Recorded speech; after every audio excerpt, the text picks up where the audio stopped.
Franz Schubert's greatest chamber music masterpiece dates from 1828, his final year of life.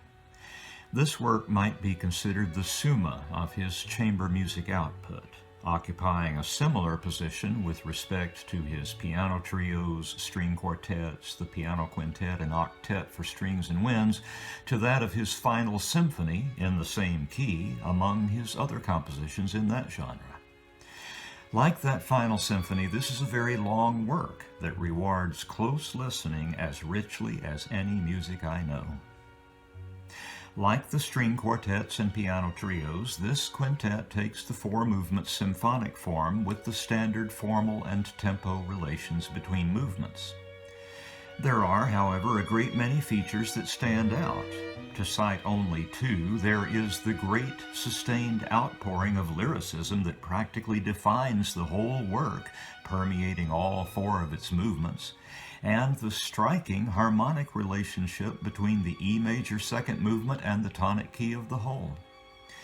There are many more such examples, and taken together, these exceptional elements elevate this work to a category all its own.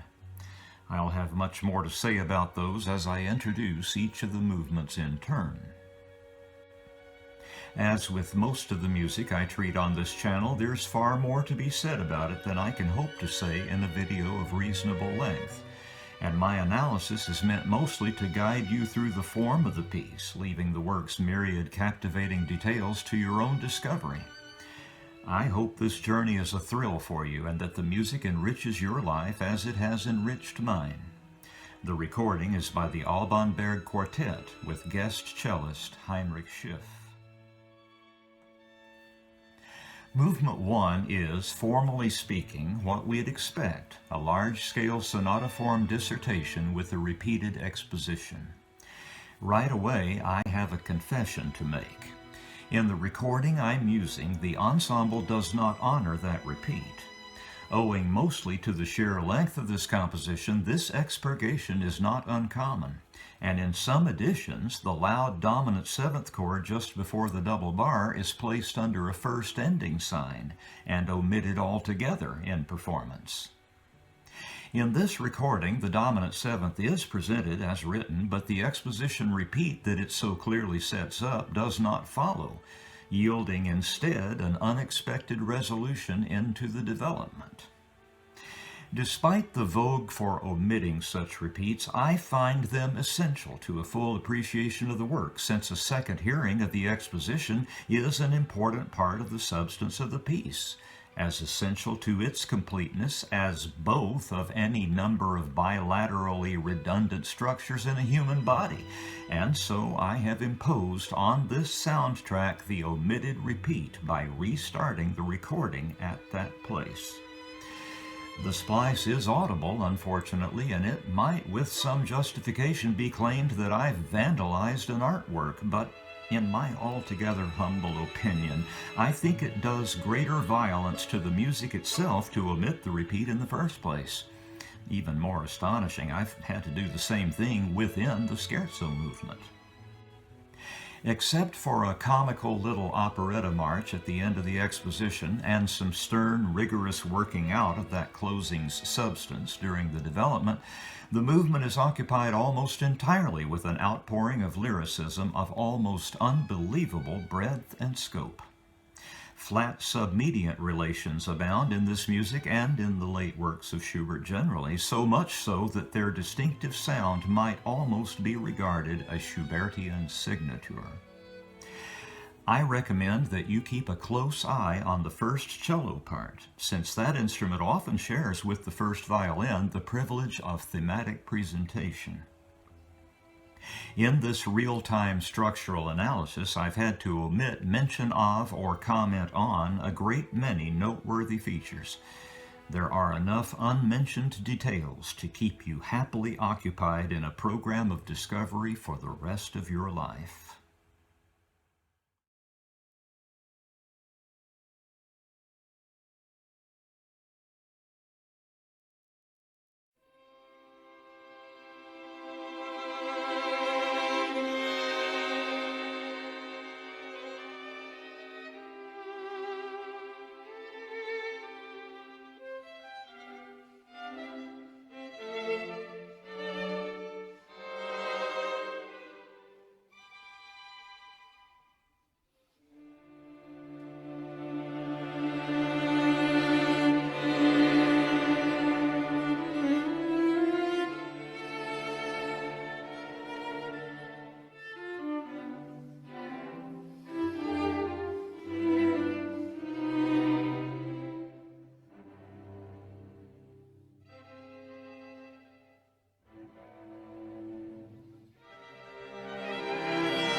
Schubert has set his second movement in the glowing major mediant key of the whole, E major. You can enjoy this same tonal relation by listening to the end of the first movement of Brahms's First Symphony and the beginning of the movement that follows. That tertian shift is as affecting there as it is here, and in both cases it opens the way to music of profound serenity. The movement is organized in ABA form, with the A section's main theme found mostly in the second violin line, harmonized by the viola and first cello. This theme unfolds at an unhurried pace, painted in broad brush strokes and ferried along by a compound motor in the first violin and second cello that frames the slow-moving mass of sound with functional pizzicato strokes and solemn tattoos. It's just about the loveliest thing I can imagine, and certainly is music that cannot be listened to or even endured by anyone who's in a hurry, nor could it have been written by anyone who matches that description. Let your ear guide your eye, and vice versa, to all the beautiful details. The B section begins in a key that could hardly be darker for its context. The first violin and first cello play the tormented theme in octaves, while the other members of the ensemble contribute tempestuous, syncopated counterpoints and accompaniments. I find the second cello's line to be especially entertaining to follow. The middle section makes a tonal journey from F minor to C minor, but its final arrival is prevented, and an austere, tentative-sounding bridge that gropes its way through a thicket of chromaticism returns us to E major for a full reprise of the A section. Neither the structure nor the harmonized melody is altered in any way from the original presentation, but there is a lavish enrichment of the framing lines. You'll see what I mean.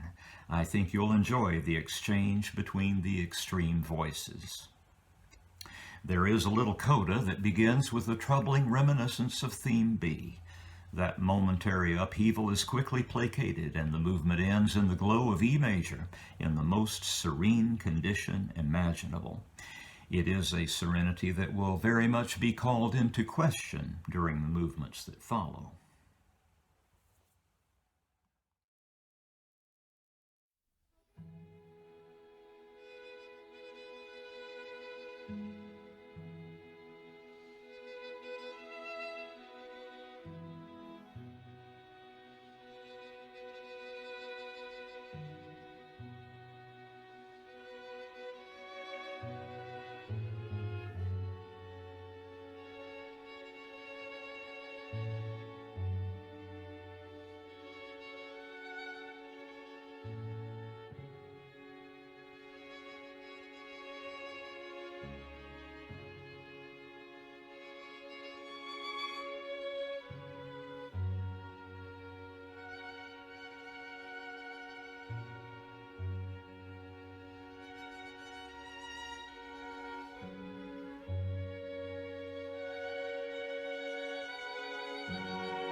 Everything about this quintet is utterly remarkable, and none of its movements is more so than the scherzo movement we're about to hear.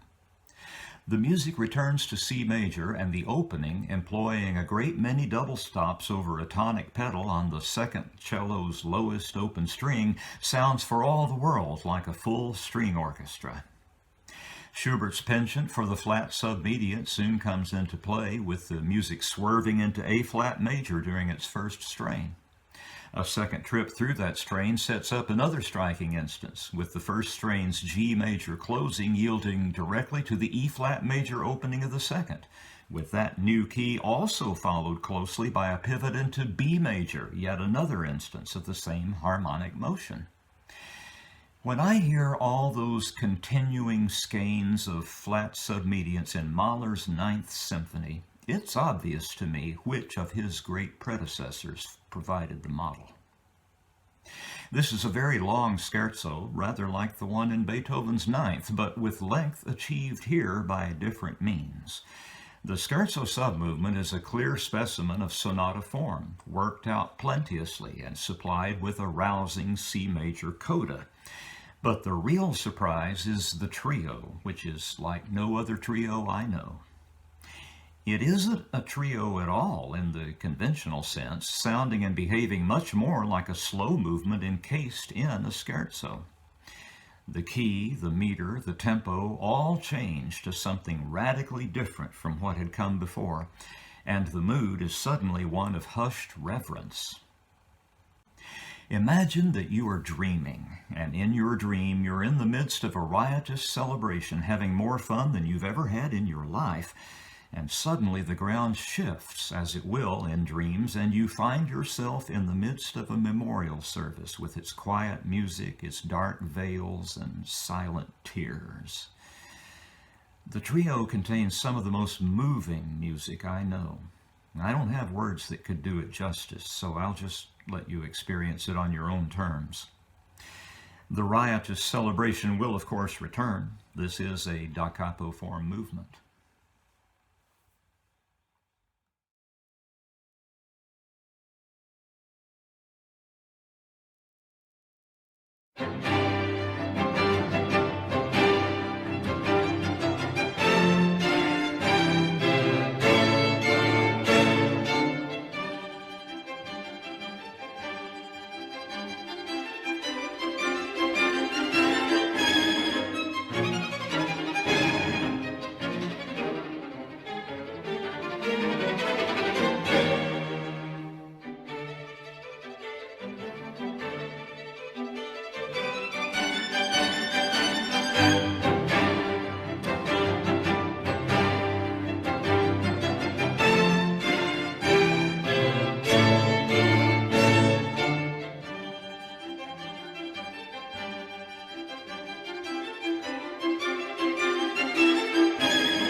The sonata rondo form finale begins in the parallel minor with a theme of undeniable Hungarian cast, not an unusual feature of Schubert's music.